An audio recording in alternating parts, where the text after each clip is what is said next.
Hello there, everyone. This is Aaron St. Dennis, the FF Mad Scientist, and welcome back to another episode of the Mad Science Lab podcast.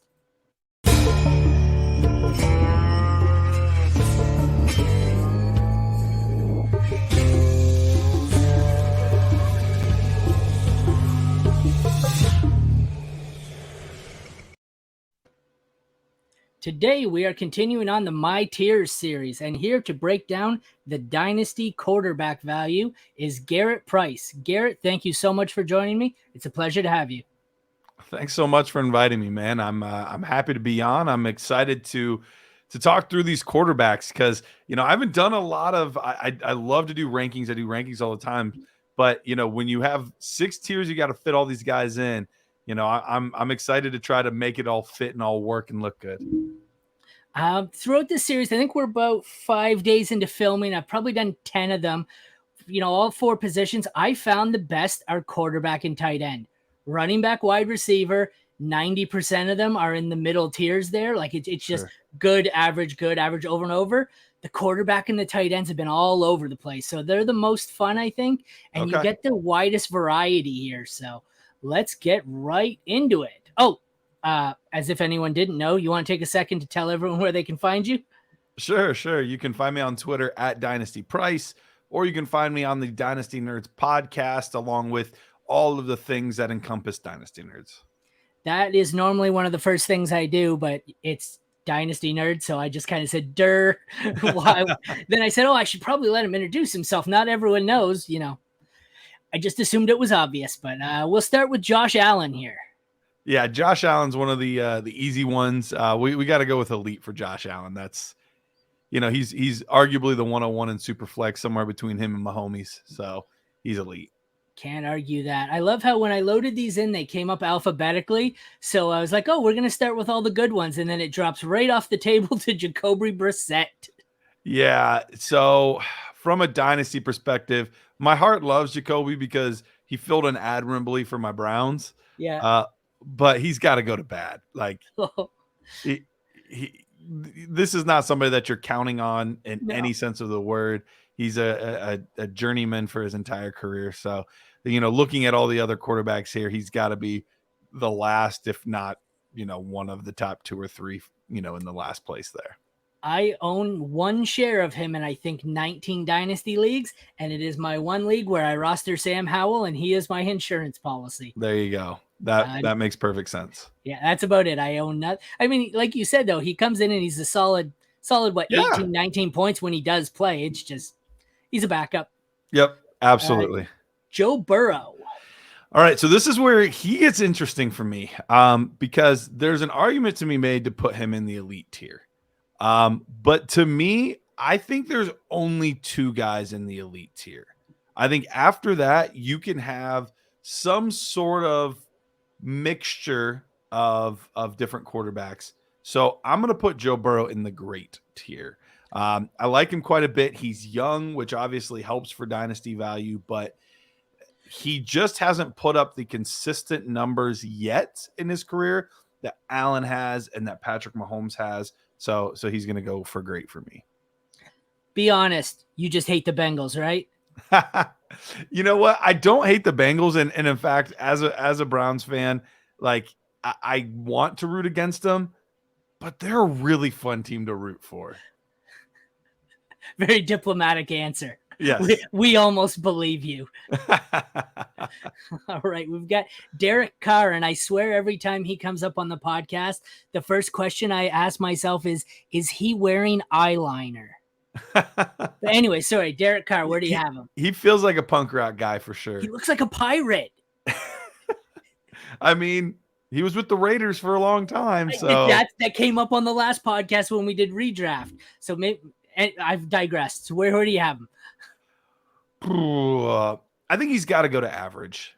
I like Derek Carr, and I actually have him rostered on a lot of dynasty leagues, but it's because I know what I get out of him. I know that he's going to consistently be, there'll be years that he sneaks into that like quarterback 10, 11, 12 range, but I know he's not going to be any worse than 16. Like I can really safely say I know he's going to be a really solid quarterback 2 and sometimes a great quarterback too. But he's a guy I don't have to worry about, which is really nice. I don't think I could have described it better. And it probably echoes my thoughts on the next guy here, Kirk Cousins. Yeah, Kirk Cousins is pretty much in the same boat. He's had a few higher ceiling seasons, but I think I still got to put him in the average category. I don't want to. I want to put him up into the good category, but I think he is just average at this point. I think it's his other assets that make him a little more interesting with Justin Jefferson there and TJ Hawkinson. But he's really consistent, and he just at this point in his career with being a little bit older, I think that puts him more into the average category. I think I view him as Derek Carr with slightly more upside. That's fair. It's not much more upside. Justin Fields, here's your ultimate upside play. Yeah, so this might be a slight bit bold, but I'm going to put him in the great category. It feels like he should go in the good category because he hasn't proved a ton yet. But when I'm drafting Justin Fields, I got to use first round draft capital. So if I have to use first round draft capital in a super flex league, he better be better than good. He better be great. So I'm going to put him in that category. I do think his passing is going to come along a little bit this year as well. I think they're going to open things up a little bit more. Often when you see a quarterback in their second year with the same head coach and the same offensive coordinator, we usually see improvement in that offense. I like Fields. I've done a couple of dynasty startups that I've got going right now that started this week. In different ones, he has gone before Justin Herbert, Lamar Jackson, and Trevor Lawrence. I just can't take him over all those three. Wow. I can't. He's going about like the 106, 105 in Superflex. I can't take him as the fifth QB off the board. Herbert's the surprise to me there of all of those guys. Like Herbert is very young as well, but he's proved a lot more. So that's the one that's really surprising to me. Yeah, people get carried away with the rushing upside. It's the new vogue. It's all anyone cares about anymore. Jimmy G. All right. So much uncertainty here. Jimmy G at this point, let's go with below average. I was close to putting him into the bad category, but he's Derek Carr. I mean, the guy that he's replacing, just slightly less upside. So I'm going to put him in the below average category. I'm counting on him to never tank weeks where it's just like complete blow up because he doesn't turn the ball over a lot, things like that. But I'm very skeptical how often I'm going to get a ceiling game. Yeah, he feels like he's more of the game manager version of Derek Carr. Carr would throw the occasional YOLO ball, but not with Jimmy G. So right, you're right. Similar though. Geno's a fun one because you can make a case for like 3 different categories for Geno Smith. I'm going to put him with Derek Carr and with Kirk Cousins. I'm going to say average at this point. Is there a year 10 breakout tier? Yeah, right. Like that doesn't happen. He's like the Robert Woods of quarterbacks, like the late career breakouts. You don't see that very often, but he had a great season. They backed it up with the contract. The contract's what makes me be able to put him into the average tier, though. I think without that, I would be a little more skeptical, a little more nervous. But I think that insulates his value fantasy football wise, dynasty football wise. So I think he's going to go into that average category.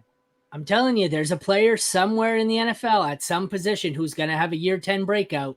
We've had Geno and we've had Cordero Patterson with year 10 breakouts in back-to-back seasons. It's a trend. You watch. All right, I'm going to have to look and see who's I don't even know who's been in the league that long. Right. There's not many players that are in year 10, so I'm going to have to look and see like this Tyler Higbee breakout year or something like that. I'll have to look. Oh, Lord. Jared Goff. Is he year 10? I don't think he's quite there yet. He seems a lot older than he really is. Yeah, I know. He's just been mediocre forever. But anyways, Jared Goff. He has been. I like Jared Goff. Put him in the average category. I think he's shown that he can still be a pretty consistently good quarterback. So I think he deserves to be in that same conversation. And I'm drafting all 4 of those guys that are in the average category right around the same range. Quarterback, like 17, 18, 19, that type of range. They're all kind of going in that same range. And that's where I feel comfortable taking them. That's literally the tier where, like, I'll start with an early quarterback, then I won't rush for my second quarterback. And these are the guys when it comes back around in the third round where I'll just say, oh, screw it, I'll take whichever one is left. That's what they are. They're just safe. You feel comfortable, and it's why you don't necessarily have to rush to overdraft Dak or whoever has your second QB. Justin Herbert.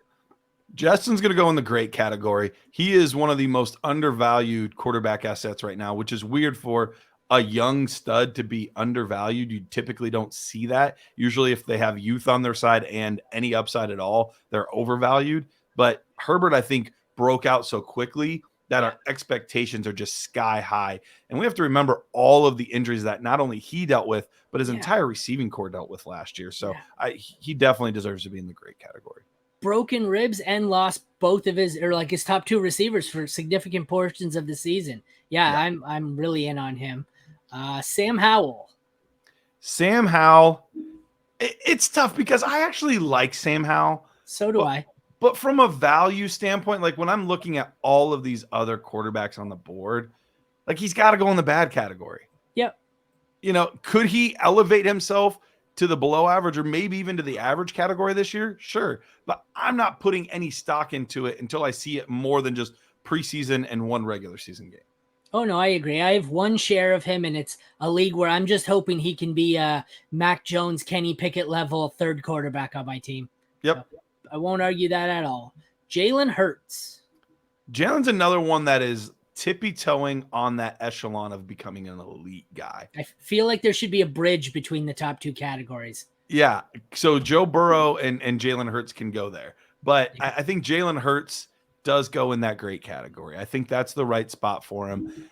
He's developed so much since his rookie season and that rushing upside, but now he's got the weapons in the passing game too. So he and Burrow both could jump into that elite category at some point in the season.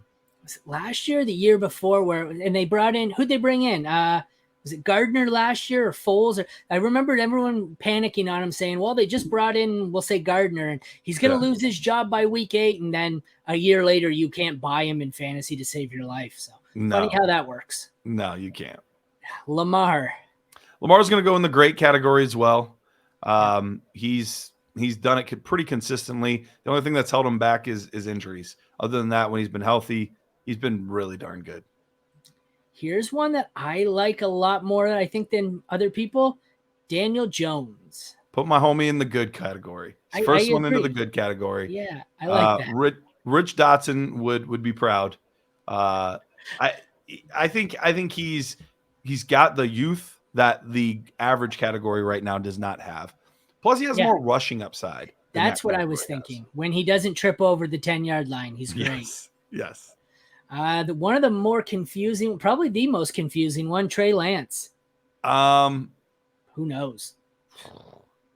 Let's go with below average. Jeez, and the only reason I don't put him into bad is because there's like still hope. But I've never been a big Trey Lance guy. No. And he's done nothing to persuade me otherwise. I'm not a big Trey Lance guy either, but I'm pretty sure he's the week 1 starter. Brock Purdy, I don't think there's any chance he's going to be back for week 1. And they brought in Sam Darnold. That just screams of a depth piece, a backup. They've got too much invested in him. If Purdy's not ready to go, John Lynch is going to look like a fool if he benches this guy for Sam Darnold. So I like him week 1. We'll see. We'll see how it all plays out. Trevor Lawrence. Trevor's a tough one, but they've been this way their entire career since high school into college, into the pros. It has been really difficult to separate Trevor Lawrence and Justin Fields. So I think with that being said, Trevor Lawrence also will go in the great category. And at this point, you're looking at basically most of the quarterbacks that you're taking in the first round there in the great category. I'll move up that one there. Yeah, that one's I think that's easy. Probably caps off the first round quarterbacks looking. Most of them now fall to the second, but yep. Obviously that was Patrick Mahomes going to the elite. I don't think there's much controversial take there, so we can skip it. Next up, we've got Will Levis. Let's put him for the moment into the bad category. another player kind of similar to Sam Howell that could really elevate his stock this year. But at this point, he's somebody that fell on draft day, and he's a player that hopefully will get to show what he can be. But right now, there's more question marks than sure things with Levis. So let's put him into the bad category. So you don't put mayo in your coffee, is what you're saying? You know, I've considered it, but the problem is I don't like coffee. So, you know, that Me makes it neither. tough. Another confusing one here. We've got Jordan Love. I'm gonna give him maybe a little more credit than I should. I'm gonna put him into the below average category. Which sounds weird to say. Like, I'm going to give him a lot of extra credit. That was a backhanded compliment, I think. Right. I'm thinking he's going to say average or good. I'm going to give him more credit and put him below average. You know, he's done nothing really. He's had a couple spot starts here and there, and some didn't look so good. Some looked fine. It's the first round draft capital and the potential rushing that keeps him from being in the bad category. If those things weren't there, he would easily be in the bad category. Mac Jones. I am going to put him in the bad category. I know he's been a starter for a while, but I would not be surprised if New England moves on from him after this year. And talk about no rushing upside at all. There's just, you know, I remember talking about him as his rookie campaign when people were all excited about how well he was playing. And I was like, guys, this is his ceiling. Like, we're seeing his ceiling right now. There's nowhere else for him to really go. Unless they add crazy good weapons, which the Patriots are not known to do. So we're probably seeing his ceiling now, and that's the case. His midway through his rookie year was the best we've seen of him so far. Forget his ceiling. A floor of 3 pass attempts. That's why he's bad. 3. Yeah. That's brutal. Speaking of brutal, we have Baker Mayfield. Oh, my heart. My heart wants him to be so much higher, but he's in bad. He's in the bad category. Till he can prove otherwise, he's got to be there. Next up, we have Kyler, and I'll have to qualify this by saying this is Kyler before Call of Duty comes out. Okay. No. All right. Pre-Call of Duty, Kyler. Okay. You know, his injury makes things even a little bit more interesting. The chance that this team could move on from him and draft a quarterback, because they are probably going to be one of the bottom 3 teams this year. Yep. But even if they do, he is still going to be given a lot of work with a new team. It's not like he's just going to go somewhere new and not play. With his contract, he's playing wherever he goes. But I think at this point, he's fallen out of the great category and into the good category. Fair enough. I think he misses a significant portion of the seasons. So, yeah, it's going to be a rough year for Arizona. Kenny Pickett. Kenny P is going to go in below average. His rookie campaign was pretty rough, and he could take a jump because of what I said about the offensive coordinator, the head coach. They did shore up that offensive line a little bit, but he had the worst, like on a points per game basis, he had the worst rookie campaign out of any quarterback that started 12 or more games since Mitch Trubisky. Yeah, so it was bad. It's pretty bad. Worse than Sam Darnold, worse than Trevor Lawrence's terrible first year. Yikes. Like, it was bad. If he does manage to take a step forward, there are going to be some steals on that Pittsburgh offense, though. For sure. Dak. Dak is a really tough one for me. He is right between good and great. You know, he's right on that turn when you're drafting in the Superflex drafts. He's usually going right around that turn 2-1, 2-2. Yeah. That's the range he's going. Watson. Yep. I am going to give him a little extra credit, though, and I am going to put him in the great category. He's been pretty consistently solid. The only times that we haven't had good things from him has been because of injury. But when he's not been injured, he's played really well. So I wish he would run like he used to. We have seen a dip in that rushing upside, but still more mobile than some of the other quarterbacks. So I'm, for now, going to put him in great. He's definitely one where if there was a tier 2.5, he would be right on the bridge between great and good. So, Brock Purdy. Brock is going to go, oh, man. Below average? I think so. I think below average is probably the right spot for him. I don't think he's good enough to be with the veterans above him, but I think he's probably better than the nightmare below him. So Yeah, yeah. I think that's the right spot for him. He could easily move up, but once again, the 49ers don't have anything invested in him. So, a few bad games back from injury, and where's he at? We don't know for sure. But I did really like what I saw, and the team does seem to really like him, and they're rooting for him to be the guy. yeah. So I think below average is probably the right spot. Next up, we have Anthony Richardson. I don't think I can ever remember seeing a quarterback with a wider range of outcomes than Richardson. Yeah, This is he's all over the place. Put him in good. I think that's where I feel comfortable with him right now. Yeah. I mean, draft wise, he's getting drafted with the great guys right now. Yes, he is. I don't know that 109. Yep. Yeah, I'm just not comfortable with that yet. So I'm going to put him in the good category with the ceiling of the elite guys. I mean, he could be nuts. He's got a lot of things to clean up, though, so we'll see. Oh, yeah. He could be Cam Newton, but he could also be Jamarcus Russell just as easily. So he scares me. Yep. Desmond Ridder. We're going to put him in I'm going to put him in below average. He probably deserves to be in the bad if we're being 100% honest. But I really like Ridder. I like what I saw of him out of college. And he has the tools this year to really succeed. If he can get his team to 6, 7, 8 wins, get himself out of that danger zone of some of the top quarterbacks, he could hold on to this job. So I'm going to put him in the below average category. He's got the weapons. And like you said, if they get a couple of wins, he can avoid the Falcons having a top pick and drafting a quarterback. Right. Then they may have no choice but to start him.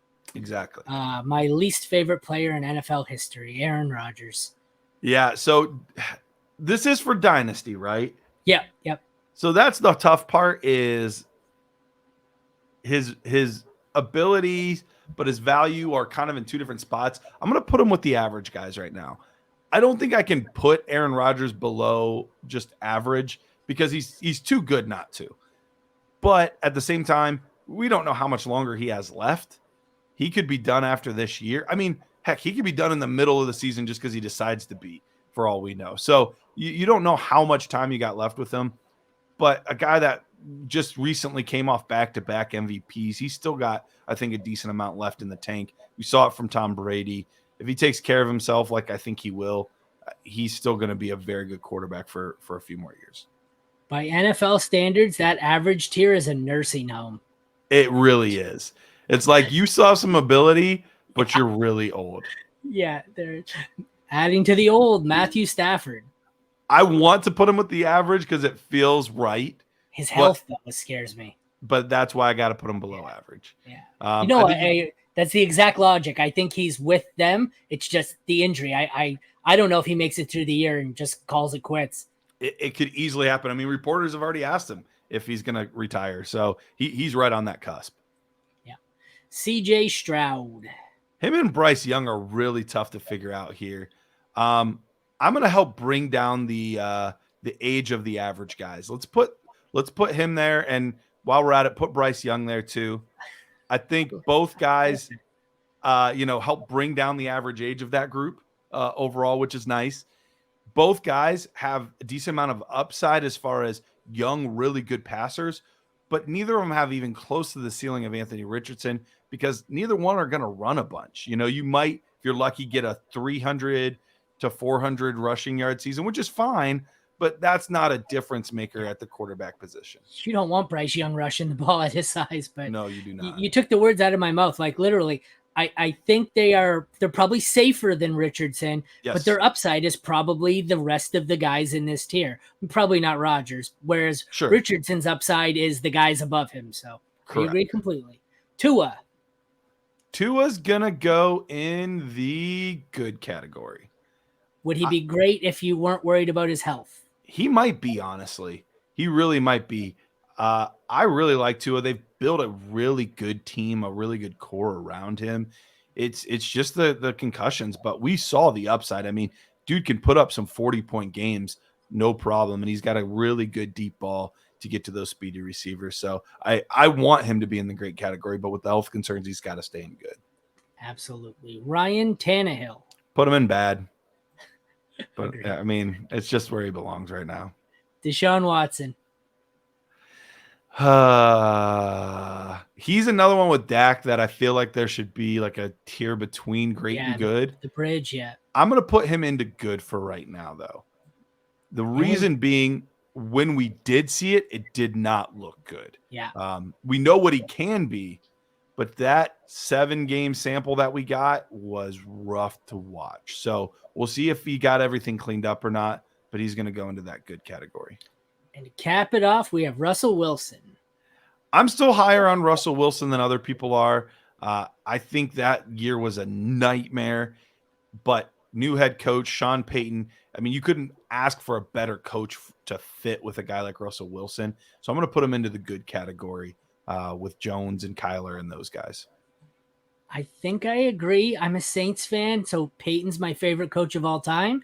But as much as I'm believing in Peyton, there's still a small portion of me that wonders, was it all Drew Brees? I don't think it was, but it's not outside the realm of possibility that it was, like after Brees was gone. I mean, he lost Michael Thomas, but they weren't nearly as good as with Brees. So I think Wilson is good enough to turn it around, though.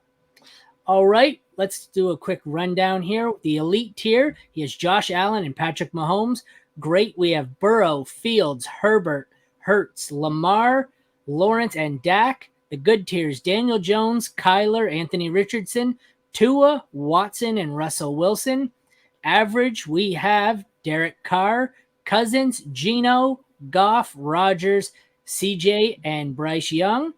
The below average, we have Jimmy G, Trey Lance, Jordan Love, Kenny Pickett, Brock Purdy, Desmond Ridder, and Matt Stafford. And the final tier, the bad guys, we have Jacoby Brissett, Sam Howell, Will Levis, Mac Jones, Baker Mayfield, and Ryan Tannehill. You have insanely well-balanced tiers here. Is there anything that stands out to you? Yeah, I did the best I could. I like it. I didn't necessarily intend for it to be like crazy balance, but yeah, with the exception of the elite tier, which I reserve for truly elite company, which we only have 2 right now. All of the other ones have like 6 or 7 in each one. So yeah, it did play out really well overall. The only ones that I even like kind of question are like going back through it, like, am I being too harsh on Levis? Like, should I have moved him up? And am I being too nice to Ridder? Should I have moved him down? But those are like trivial things towards the bottom. So overall, I'm pretty happy with how it looks. No, I like it. The bottom 2 tiers, there's not much difference. They're all QB3s, basically. So whether they're below average or bad, they're probably not someone you're relying on anyways. There we go. Well, thank you once again for joining me, Garrett. You want to tell everyone where they can find you? Yeah, find me on Twitter at Dynasty Price, or find me anywhere that Dynasty Nerds is doing anything. Well, this has been my tiers on the Dynasty quarterback landscape with Garrett Price. Once again, I'm Aaron St. Dennis, the FF Mad Scientist, and this has been the Mad Science Lab podcast. Thanks again to Garrett for joining me, and thank you everyone for watching. Have a good night.